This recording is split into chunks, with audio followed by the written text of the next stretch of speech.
Alright, we're going 3.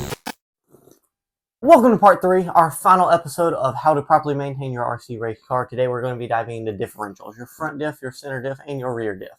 This applies for 10 scale and 8 scale vehicles, even though we have an 8 scale in front of me that we're going to be working on today. Our culprit is a Losi 8X Elite. We're going to learn everything about them, how to service them, what all the components inside of them mean, what to look out for that could be damaged inside of our differentials, and how to properly tune our differentials with fluid. I really hope you guys enjoyed this episode. Thank you so much for tuning in. Be sure to hit that like button, and if you're feeling a little frisky, hit that subscribe and notification bell so you do not miss any more updates on how to properly maintain your RC car and anything else we do. We're planning to hit a bunch of races. I want to bring you guys like a first-hand racing experience, try to get people involved in the racing. We have a track we're building and coming up here in the local South Carolina state, and I am super excited for it. There's not a track within like 2 hours of us, so be sure to dive into that. Check for updates on the QCRC Hobbies social pages because it's going to be big, and I don't want you guys to miss it. Dive right into today's video. We're on to our differentials. This is a front diff, center diff, and our rear diff. This is a perfect time to go ahead and inspect your brake shoes if this is a nitro car. What you can go ahead and do is take this brake disc. You can kind of see if there's any heat waves, any scoring, anything like that. This one looks phenomenal. We still have a nice area on there. Also take a chance to look at our brake shoes. Kind of what I was saying, guys, these are literally like a real car, just tinier. They still have brake pads, they have brake shoes, they have the same components as a real car, just on a much tinier scale, and this gives you the opportunity to check over these. Front diff, what we're going to do is we have a bunch of grease on the front, we have minimal grease on the rear, and we have none on the center because we don't want that because it's exposed to the elements. But this guy with the ring and pinion, we want to make sure that we have enough oil on this, or black grease in this case, to make sure it's not metal on metal, and it makes sure it keeps it lubricated so we don't wear it out faster. All of these are going to be identical. I'm just going to go ahead and start with the front diff because it's the dirtiest. What we're going to want to do is just go ahead and clean the outside of this. I don't like to get a lot of brake clean on plastic parts because it can dry them out and make them brittle and break. Just take a little gentle amount of brake clean here, and I'm just going to try to clean this to the best of my ability. I'm going to make sure I wipe all this off, get everything off here I can, because this was a little too much grease. I have a clean surface area on everything we work on. We can clean right here in front of this bearing as well, make sure we get all that, and get these little out drives, and just make sure the product we're working on is very clean. Now that we're clean right here, we see we have 4 screws that are going to take this apart. We want to make sure that we're taking note of where we take this apart. I'm using the same rag that I had for my shocks. Unless it got really dirty, you can definitely use the same one. 2 mil right here. Go ahead and make sure this guy is in here nice and snug. I like to break it loose first. Once you get that last screw out, you're going to set it to the side. Make sure we take this off from the top. So this is kind of assembled just like this. I want to make sure I pull this off the top because there is a seal right here, and there's going to be a little pin that goes through this with an O-ring. We want to make sure we don't lose this pin at the top. So we don't really need to do anything but maybe wipe that off. So I'm going to set that guy to the side. See, we have a nice O-ring right here as well on the outside. These can be reused. You just want to get it up, not crink it in any area. Make sure it's very nice and straight, and we can go ahead and set that guy and lay him down as well. See, I do have a little bit of dirt and kind of residue on the outside of this. I don't want this to go into my diff, so I'm going to take where I still have a little bit of brake clean stuck on the outside of this rag. We're going to take and wipe this differential cover. I don't want to carry any dirt or contaminants into our differential and possibly have something that could wear down our gears or cause us a problem in a race. And you can take and literally you're just going to pick this guy up just like that. I'm going to lay him down. And then now you see we have a bunch of little gears in here. They're really tiny. They all move together simultaneously. There's going to be a fluid in here. This is going to be a lot thicker than shock oil. I don't know if you can see. It does not come out. It holds the gears in, and diff oil does not come out as easily. Pick these gears out of the top. Now, please make note that these need to stay together. I cannot stress this enough. This is one piece, this is one piece, and this is one piece. These could have an O-ring, a shim on them. You need to take note of this when you take it apart and make sure you have a very clean surface to lay this out and only do one at a time. When we take this out, I'm going to try to get this lock right here. I'm going to take it out nice and straight. Flipped over a little bit, and I'm going to set it right down. So right ahead, I notice there is no shims, thankfully. There's nothing I really need to take note of. It's just straightforward, and we can set that guy right here. I'm going to put this on the top of this gear to let me know this is the top. This is ultimately the top of everything, but this is going to be my top gear, and this will be my bottom gear. This right here, see how this flat piece is also down? We're going to also take note of this and remember that. Grab this other one out. Set him down right there, and then this guy will be our bottom because that's the way this came out of the differential. And there was actually not a lot of fluid, if any, in this differential, so that's kind of weird / concerning. So I'm going to make sure that we lube this up very well, and we're going to go ahead and clean it. What I'll do is take my rag again with my finger. I won't have any brake clean on this, make sure it's a clean spot on the rag, and I'll go ahead and just wipe this out. I'll clean it really well. You could use a brand new paper towel if you'd like to. That would also help a lot. All right, we have this one cleaned out. You're just gonna take that rag just like that. You just wanna have this clean, make sure there's no dirt, contaminants, or anything in here. I kind of wipe my finger, see it came out very clean. And now this guy is good. What you're gonna do is set him to the side. I wouldn't set him upside down because that gear could come out. Top gear, we're going to lay this out. I'm just going to wipe it down as well. You don't have to use brake clean unless you really want to. I like to not take all of the oil off of these gears, make sure they're nice and good. Unless I got dirt in here, I broke a diff or something like that happened.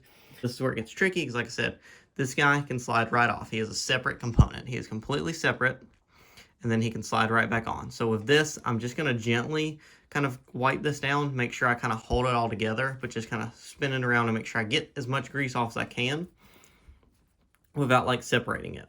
And then once you have it like this, ready to set it back down, that was my rear, and this is going to be my top. Check the pins, check everything, and just look over all the stuff you're putting together. If it looks out of place, go ahead and replace it. If you think you can send it, maybe pick one up at your local hobby stop next time you go run, definitely do that as well. Now for this guy, again, this pin, I cannot stress, I've dropped this pin many times. The grease kind of helps it stay in here, but when you're wiping it, it gets a little hard. I want to just wipe this outside. I see a little bit of black grease on here. I just want to make sure this is really clean. So see how I'm pushing this pin to the outside, but I'm making sure that I keep it right here in the center of the gear. If you do see any dirt or contaminants in here, you can take your little pick and you can kind of just grab this and pull it out just like that, and you can get all that grease with that contaminants out of here. And you can go over each one or spray this entire thing with brake clean if you prefer. If it's really dirty, just make sure you take this O-ring out so you don't deteriorate him and you don't want to ruin your bearing. Here's our little gasket. I'm going to take our little gasket and kind of just wipe him down gently. I want to take him on this paper towel, make sure I kind of wipe all of the excess oil off. I don't want to, again, bend this gasket or anything. You can reuse these if they don't look like they're damaged.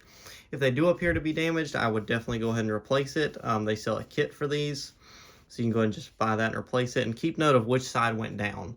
As you can see right here, I have a little bit of indentions on this side, so I can tell that's the side that went down, and this one went up to the gear. So I'm just gonna make sure I keep that orientation. Is grab our diff casing right here, grab the oil of your choosing. All right, let's go ahead and begin and talk about diff fluid. Since we're on the front differential, let's go ahead and talk about that one.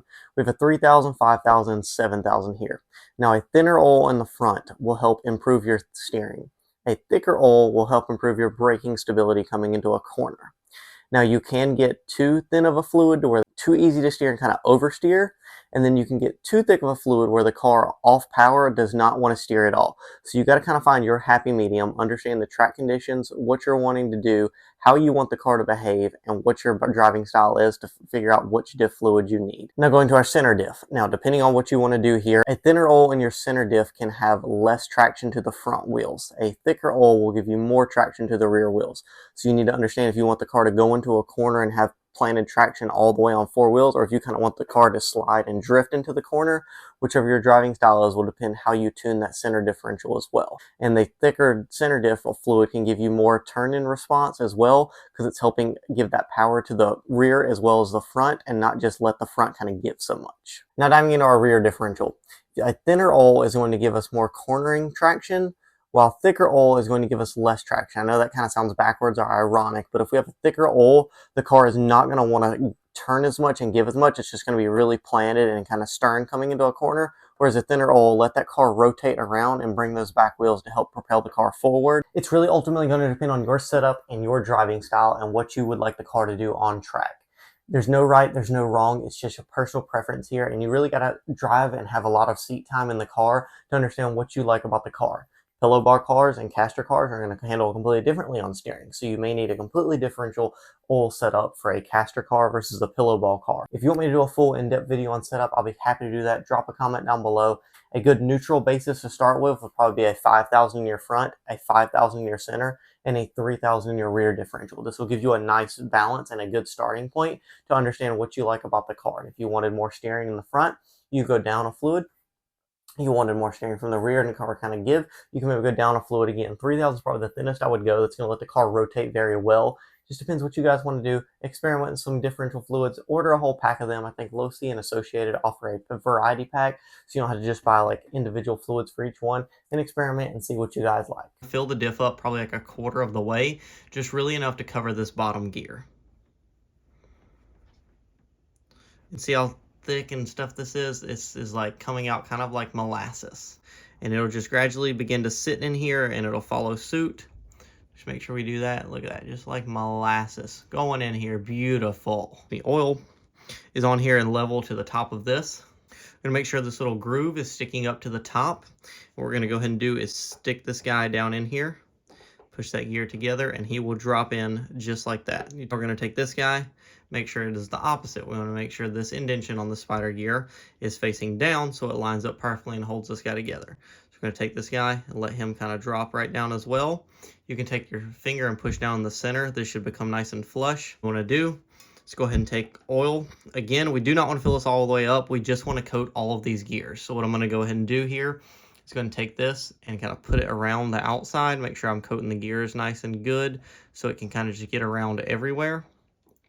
Squeaking as much as I can in here. You don't want to fill it all the way up, but you definitely want to keep it a nice coating so that way no matter what angle the car is, the gears are always going to stay coated and you won't have any issues. So I kind of have it filled up right here below this lip. You can kind of see that.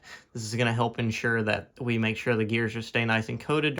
I'm just going to wipe this, put my thumb on here, wipe this, put my thumb on here, and wipe this again. Now we're good with this one. What you're going to want to do here is go ahead and take this guy and lay him on here, but make sure he's lined up with the identical teeth. So like that, see that guy sit down really nicely in here and he is all flush. That's exactly what we wanted. We're just trying to keep all of the grease off the side so we get a nice seal about our O-ring. And then what we're going to want to do here is push this pin to the center to make sure he is perfectly aligned. Once we're sure he is aligned, we see we have 4 screws, one on each corner. We have 4 screw holes here. What we're going to want to do is make sure that we keep those aligned very nicely. So with this, I'm going to turn this to where it's a little turned, but I'm going to make sure that I can line this up so that way I can just drop this guy right on here from the top.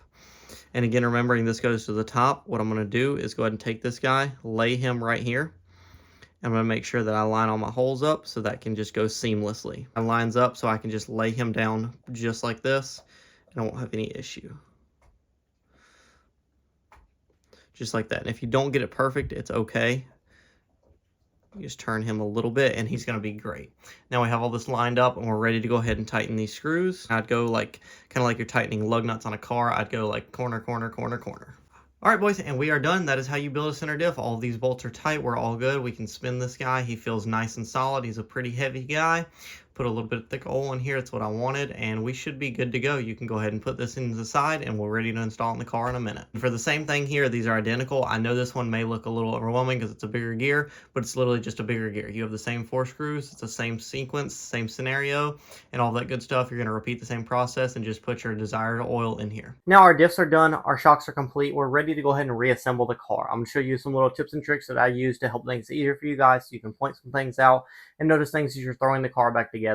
Always make sure you're writing all the stuff down. Know what shock oil you put in it, know what diff oil you put in it, so that way if you like the setup, you're like, hey man, I can go right back to this when I'm ready to change the fluid out. If you hate this setup, you're like, hey, I really did not like this. Let me never put this fluid in my car again.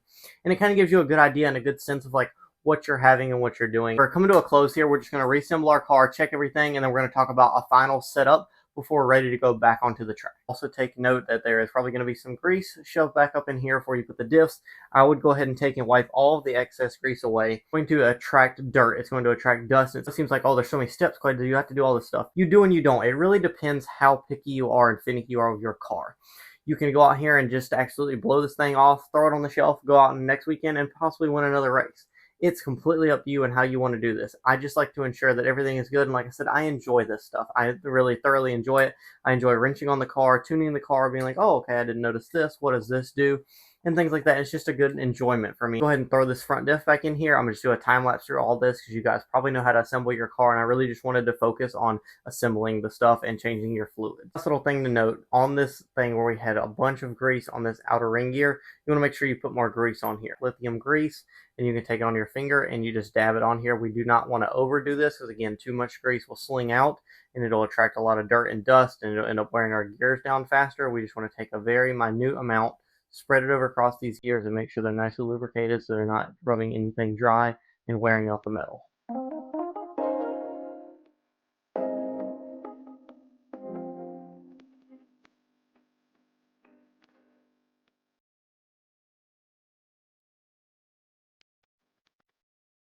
Alright, couple more things and we're almost done, guys. What I want to do after we have everything assembled, I forgot my center drive shafts.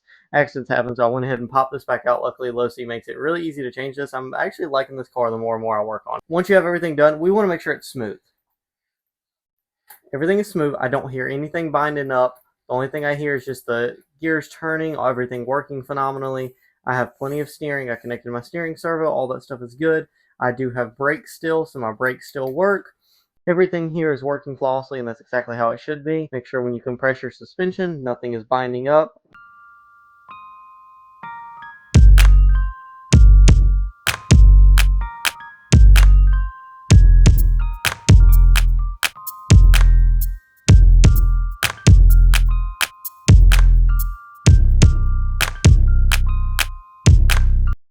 Guys, once you complete these steps, you're done. You are maintenance, you are reassembled, and you have ensured your car is 110% ready to go and rip for your next race event. It's really simple. It just takes a few steps, and it takes some time. It probably takes about 2 to 3 hours maybe to go through this whole thing effectively, redo it all. You can definitely do it in sooner if you're not having to, check behind yourself and check over things and then go about your setup.